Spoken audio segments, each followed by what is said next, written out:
If you'll open up to Nehemiah chapter 5. Nehemiah chapter 5. You know, I found a little joke I want to share with you this morning. So it was a cold morning, and this wife called her husband and said, the windows froze. Help. So he texts back and he says, just get some warm water, pour it on there, just tap a little bit at the base with a hammer, and maybe you can loosen it and get it working. She texts back and says, now the computer's really messed up.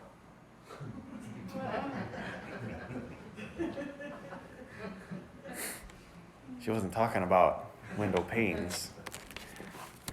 I found that rather amusing. I thought it very apropos for our message this morning as well. Have you ever had a misunderstanding or a disagreement or something just didn't work out the way you thought it should and some bad things started to happen? Have you ever had a situation like that? Got another story for you. The story is told of a man who loved old books. He met an acquaintance who had just thrown away a Bible that had been stored in the attic of his ancestral home for generations. I just couldn't read it, this friend explained. Somebody named Guten something had printed it. Not Gutenberg, the book lover exclaimed in horror. That Bible was one of the first books ever printed. Why, a copy just sold for over $2 million. His friend was unimpressed. Mine would not have brought even $1. Some fellow named Martin Luther had scribbled all over it in German. We have misunderstandings as people, and sometimes we just don't interpret information as well or as clearly as we should. Sometimes this even happens in marital situations. Have you ever had a conversation with your spouse and you thought it went really well? You thought you explained your position. You thought that everything was just fine and hunky-dory, and your spouse, not there, didn't get it. Is it usually us guys that are on that side of the spectrum? It may be. But sometimes in life, we get confused about things. We don't interpret information. Sometimes we're trying to do something that we think is the right thing, and it's the wrong thing. You ever been there? Let me ask you this. What do you value in your life? How do you treat the things that you claim to be important? Today we're going to study Nehemiah chapter 5. It's a very unique chapter. Perhaps we should get up to speed since it's been a little while since we've been together. Nehemiah has been in Jerusalem. He's rebuilding these walls. Does anybody remember what his occupation was at the start of the book? Does anybody remember that far back? He was a cupbearer. Very good, Rob. He was a cupbearer for King Artaxerxes in a town called Susa, which is how many miles away from Jerusalem? Does anybody remember that? 1,000. 2,000-mile round trip, maybe.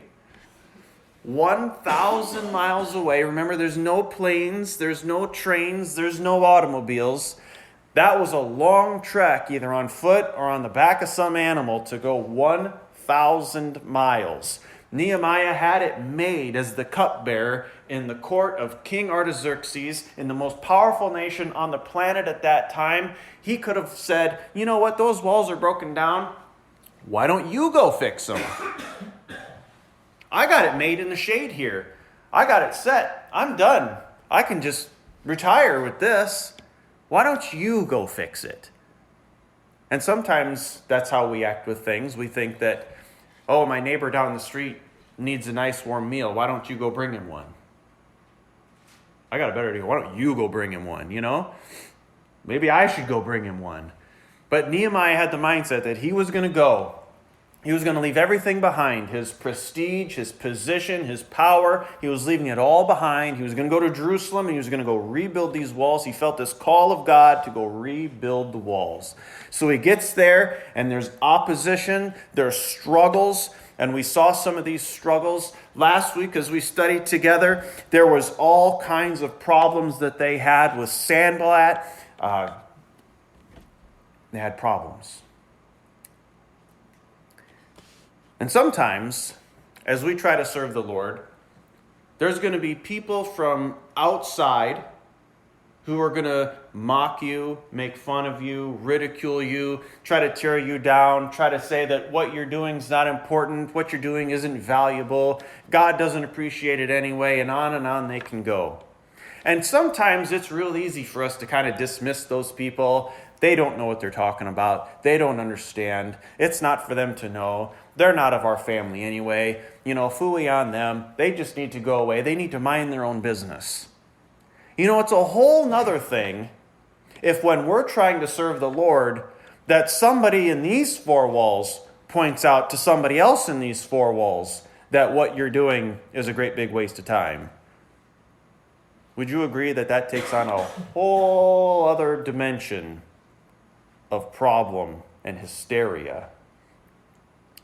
Do we see each other in here as valuable, as important, as necessary?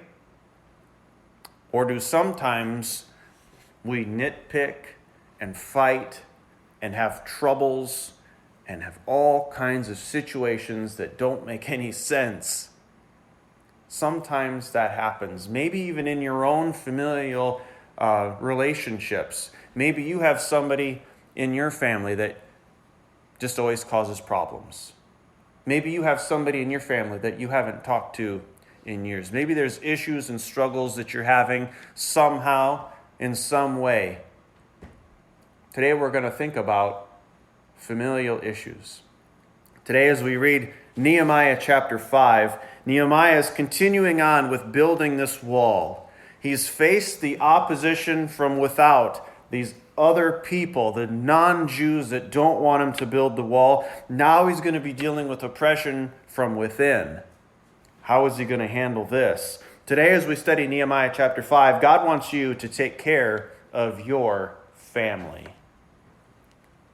There's three issues that arise within family matters that we're going to see here in Nehemiah chapter 5.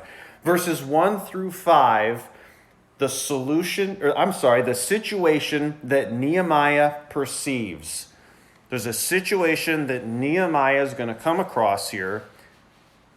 He's got to handle it. And then in verses 6 through 13, the solution that Nehemiah prescribes. He's going to try to solve it like the good man that he is. Right, ladies? Don't you just love that about your men? I think it solve any problem. And Nehemiah is going to try to solve this one. Then in verses 14 through 19, the service that Nehemiah provides. And we're going to see how all this stuff works out as we begin to read Nehemiah chapter 5. Let's read the first 5 verses and see the situation that Nehemiah perceives. Verse number 1. There was a great outcry of the people and their wives against their Jewish brethren.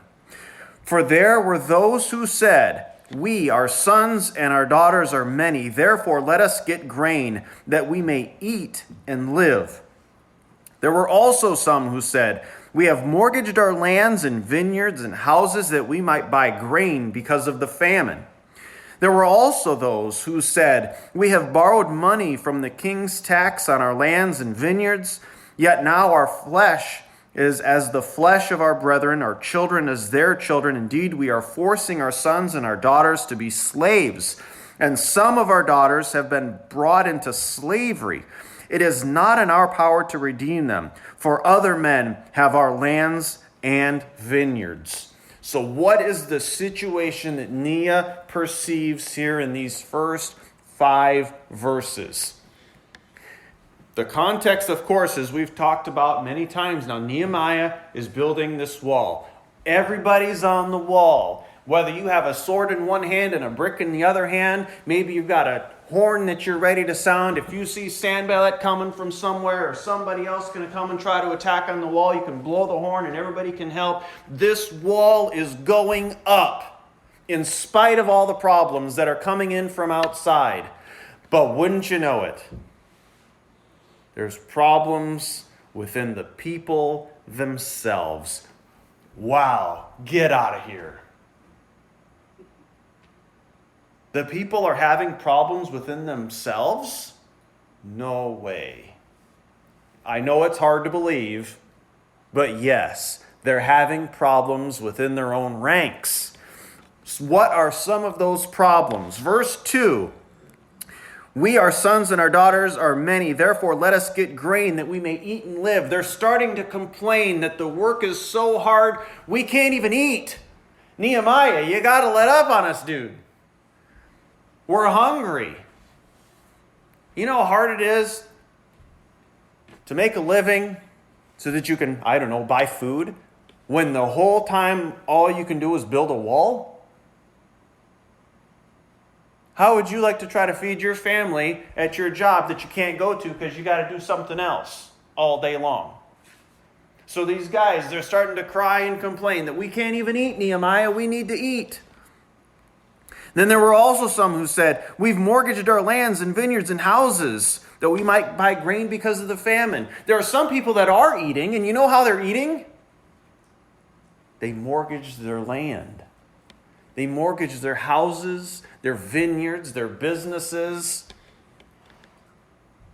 So what does that mean if you've mortgaged your house? It means you got money from somebody else, and now you have money. So great, you can go buy grain, you can work on the wall, but you got to pay that back though. So whether you're at work making money for grain or you're at work making money to pay the man, what's the difference? These people are building the wall. They can't do anything else. And they're crying and complaining. We can't eat. We can't pay our mortgages. Verse 4, there were also those who said, we've borrowed money on the king's tax on our lands and vineyards. They're crying about the taxes. The tax rate is so high. You were expecting so much. We can't even buy food, and now we have to do taxes, and we can't buy grain. We're really struggling out here, Nehemiah. This is rough. You ever felt boxed in like that?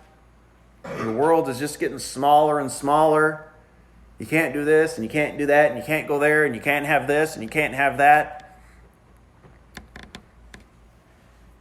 You know what happens in the Old Testament, back in these days? If you've mortgaged your land, and you cannot pay off the mortgage, what happens? Do they throw you in jail? That's what they might do to you now.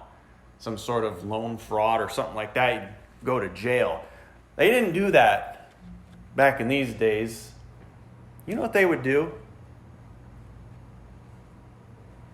They'd take your kids. They'd put your kids into service, into slavery. They'd take you, put you into service and in slavery. And it was getting so bad that some of these people's kids are getting carted off into slavery. This is what it says. Yet now our flesh is as the flesh of our brethren, our children as their children. Indeed, we are forcing our sons and our daughters to be slaves. Why? Because they can't pay their mortgage off.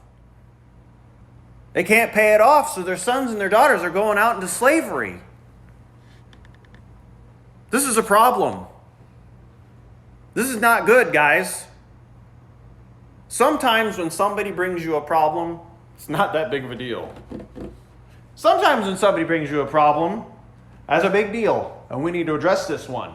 Nehemiah rightly perceived the difference here, that this is a problem. This is not good. We should not be sending off our sons and our daughters into slavery and servitude because of debts that we can't pay. We've got to figure something out here.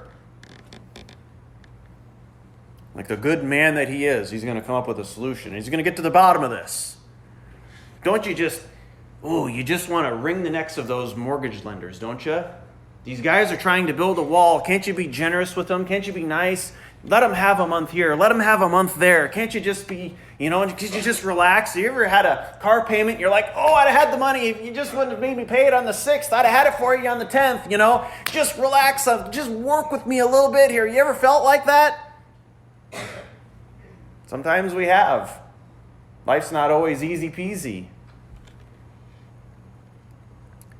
And so, the solution that Nehemiah prescribes, starting in verse 6, And I became very angry when I heard their outcry and these words. He was outraged. We're selling sons and daughters here, guys? People are going into slavery because of this? After serious thought, now this is a very strong, that doesn't really come across very strong here in the text, our English, our great and glorious English translations. This is the idea of he talked to himself. You ever have a situation, a problem that arises in your life, and you just leave me alone. I just need time to think about it. I need to sleep on it. You just talk to yourself, and you just have this inner monologue. Maybe you're one of these people, you do your best thinking in the shower. Maybe you have your best thoughts right before you go to sleep. Maybe you have your best thoughts right when you wake up. Maybe you have your best thoughts with your morning coffee. Maybe you have your best thoughts and you think to yourself the best at some other time. But every one of us are different, and we celebrate those differences. But whatever you do, Nehemiah had his own thing, and he had to talk to himself. He had to kind of calm himself down. He had to think through this one. He had to figure it out in his own mind, what's going to happen with this one. And after serious thought, I rebuked the nobles, the rulers, and said to them, each of you is exacting usury from his brother. Okay, time out. Hold on. Did you catch that? The biggest problem that we're facing here isn't necessarily the mortgages, isn't necessarily the food shortages, it isn't necessarily the slavery. Yes, it has to be the slavery. No, it's not. What is the biggest problem that we just found here in verse number 7? What is the biggest problem? Maybe I'll ask it to you this way. Who were the mortgage lenders? Jews. It wasn't the family of Sanballat that was offering and extending these mortgages out. It wasn't the court of Artaxerxes issuing these mortgages and asking for these slaves.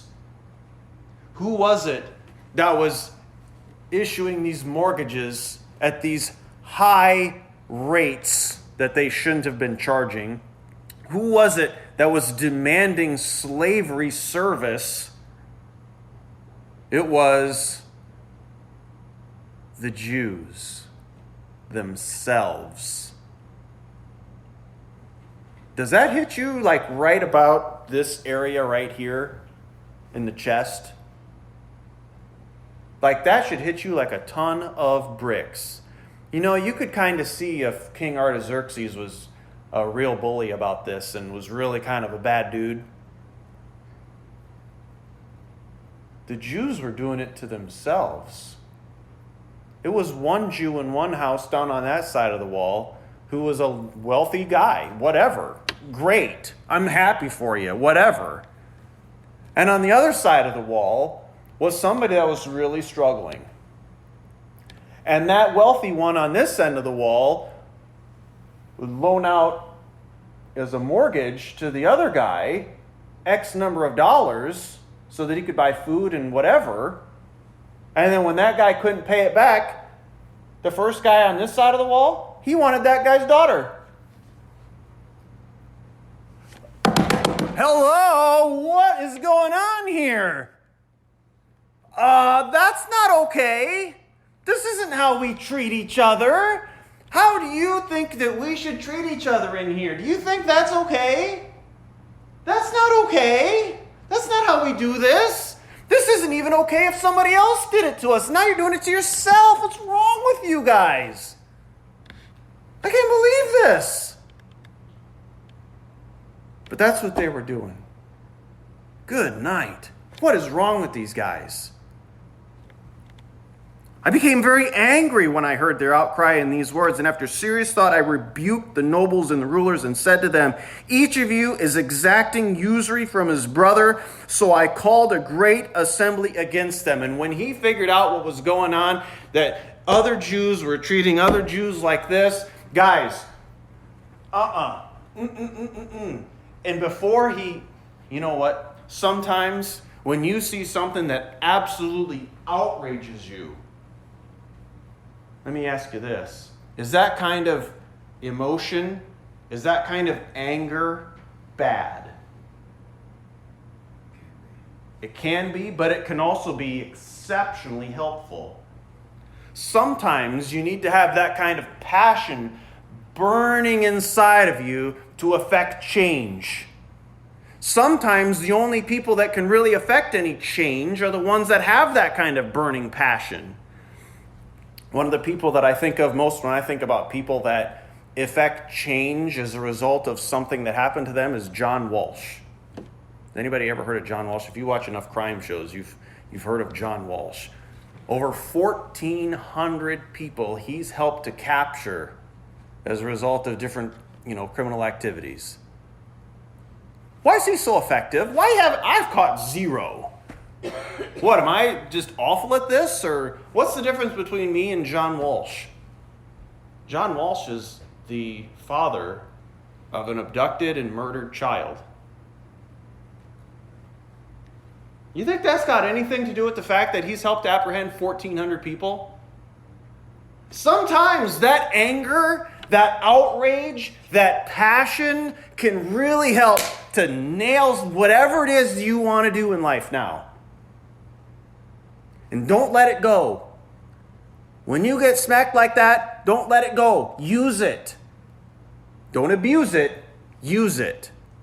Nehemiah is about to use it. He's not going to abuse it. He's mad off the rails with this, guys. And he's going to use this very controlled anger and passion to affect awesome change. First thing he's going to do is he's calling everybody in. He's not calling in half of them. He's not calling in the worst ones. He says, each and every one of you are coming into my office, and you're coming into my office right now. We're not going to wait until next week when it all kind of blows over. Because you know what? Sometimes when you get really excited about something, you ever have that inner monologue in your head of everything you're going to say, and you got this whole thing, you got this script lined up in your head. If you wait about a week, what happens to that script? You're gone, guys. She gone. But if you could talk to him right now, it's on. That script was alive and well in Nehemiah's head when he said, you guys get in here right now.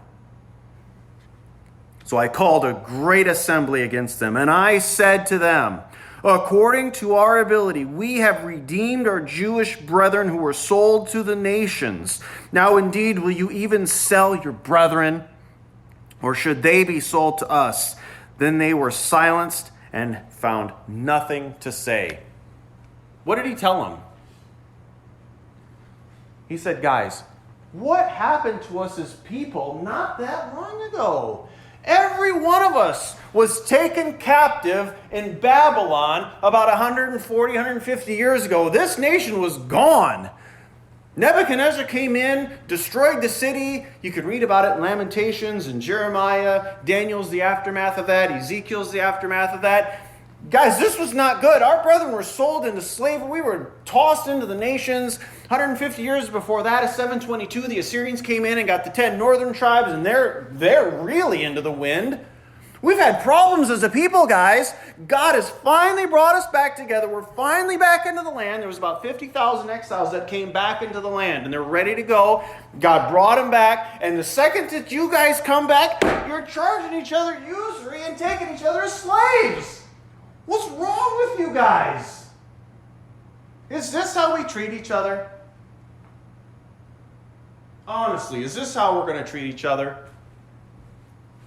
How did those nobles respond Did they get up and say, you dirty dog, how dare you make those kinds of accusations against us? What we did was perfectly right and legal. We've been making money like this for generations. How dare you? You're the ones that's been wanting these people to build this wall. You need to get out of here. Either let them go to work or make them stop working on the wall. Is that what they said? They said nothing. Have you ever had something come against you where you didn't even know if you were doing right or wrong? You just kind of been business as usual. All of a sudden somebody comes up to you and says, you know what? Maybe that's not the best thing you should be doing. And you're like, you're right. You ever said that to somebody? You're right. Maybe I shouldn't be doing that. Maybe I shouldn't be watching that. Maybe I shouldn't be saying that. Maybe I shouldn't be going there. Maybe I shouldn't be this. Maybe you're right. And you're just silent. You ever had that happen to you? I hope you have. I hope you have. You're not too perfect to have never had that happen to you. I'll tell you that right now. If you're like me, you've done wrong things in your life at some point, somewhere along the line, somewhere. You're old enough to have done that. And somebody, I hope somebody in your life has loved you enough to come along and say, I'm not sure if that's such a healthy thing for you. And you said, you're right. That was it. No defense, no arguing, no funny business, just, you're right. Now what do we do? Now what do we do? Verse 9. Then I said, what you are doing is not good. So he's going to start to tell him, this is the prescription that he's going to tell him here. Should you not walk in the fear of God because of the reproach of the nations, our enemies? So what he's saying is, of all of the people on the face of the earth, you guys, as the leaders, as the rulers, as the noblemen, should be setting the standard for everybody else to follow, that they should fear God. Think of that in terms of this church here. I'm not worried about what some other church is doing in Marshalltown. I'm not worried what some other church is doing in Tama. I'm not worried about what somebody else somewhere in this world is doing. You know who I'm worried about, guys? I'm worried about you guys. I would like to see us set that kind of standard. Where when people see Carlton Brethren Church, they think of people that fear the Lord. They think of people that are doing right. They think of people that are full of integrity and character, morals, ethics, whatever you want to say, however you want to put it, whatever you want to do, set the example. Set that bar nice and high. Can you do that? I guess that's up to you. But that's what he's saying to them here. I also, with my brethren and my servants, am lending them money and grain. Oh, ouch. Did you catch that? What did Nehemiah just say? In the middle of calling out these noblemen, these rich people or whatever, he says, this is not good. He's got that finger out. He goes, this is not good, guys. This is not good. We should be setting the example. And all of a sudden, when you point the finger at somebody, you have like 3 more. I don't know how many fingers are on your hand, but I have 3 more pointing back at me. And Nehemiah realizes that he is just as guilty as these wealthy landowners. He has also been lending money, charging way too much interest, expecting way too much out of these people. And he says, not only do you need to change, but I also need to change. And he adds himself into the mix. He's not better than anybody. He's not worse than anybody. He's just one in the crowd. That's pretty powerful. I also, with my brother and my servants, am lending them money and grain. Please let us stop this usury. We need to be done and we need to knock this off. Restore now to them, even this day, their lands, their vineyards, their olive groves, and their houses. Also 100th of the money and the grain, the new wine and the oil that you have charged them. What's his solution? What is he prescribing here? He's saying, I, with all of you, need to do the following thing. We need to give it all back. Do you think they can afford to do that? I think they can afford to do that. He says, give it all back. Give it back to them, give their daughters back, give their everything back. We need to make this right. So they said, you're a big dummy, we're not doing that. Is that what they say in verse 12? How do they respond?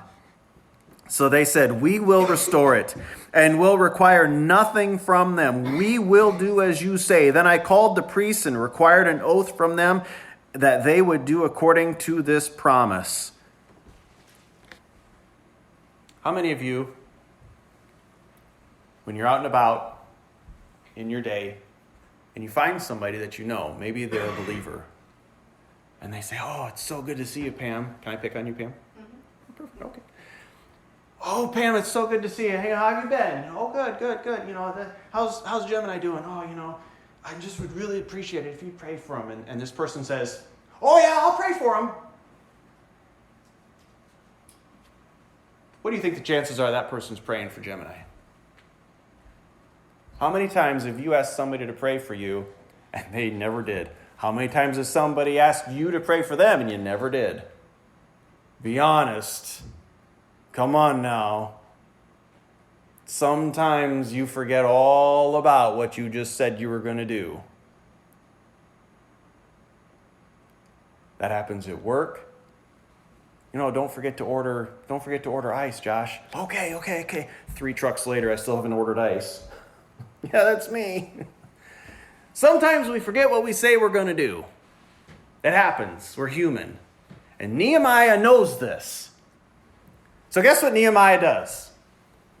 Y'all just said that you're going to give it all back. Y'all just made this big claim that you're going to do this right thing. We're going to get it set all straight. You know what, priests? Hurry up, priests. Get in here, priests. Come on in here. Come on in, guys. Quick, before these guys change their mind.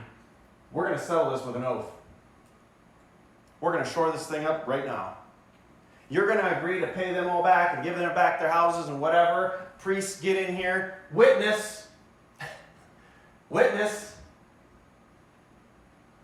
They're going to settle this thing with an oath.